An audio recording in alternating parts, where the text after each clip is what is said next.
আমরা সবাই মিলে রাজ্য সরকারের কাছে এই আওয়াজটা তুললে ভালো হবে।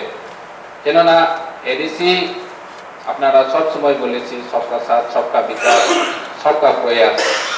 তো আমি বলতে চাই সবকা প্রয়াসই আমরা রাজ্য সরকারের কাছে এই কথাটি এই আওয়াজটা আমরা রাজ্য সরকারের কাছে দাবি তুললে ভালো হবে। কেননা শুধু এই আমলে না, বিগত 40 বছর এডিসিতে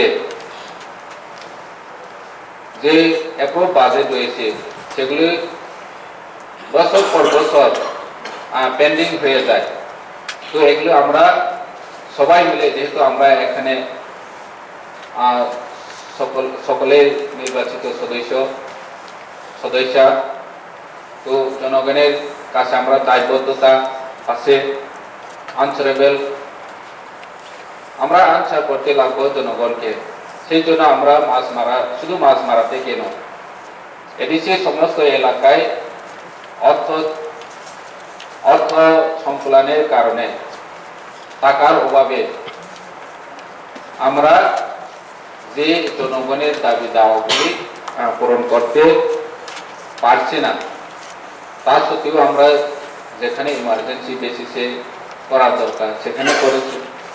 তো আমি কথা দিচ্ছি এই হাউসের মাধ্যমে মাননীয় চেয়ারম্যান সাহেবের মাধ্যমে যদি পরবর্তীতে অর্থ সংকুলন হলে আমরা মাছ মারাতে আপনি যেটা দাবি তুলেছে, বাজার সেট, এখন ফরেস্ট ব্রিজের ডাক বাংলা, এসব নির্মাণের জন্য আগামী অর্থ বছরে করার উদ্যোগ নেওয়া হবে। ধন্যবাদ। যে কোনো সময় দুর্ঘটনায় ঘটতে পারে। উক্ত বিদ্যালয় গৃহ নির্মাণ কবে করা হবে? সম্মানিত চেয়ারম্যান স্যার, যে এখানে লেখা হয়েছে টিটিডিসি দ্বারা পরিচালিত কুমারঘাট, এটা কুমারঘাট হবে না। আমি গিয়েছিলাম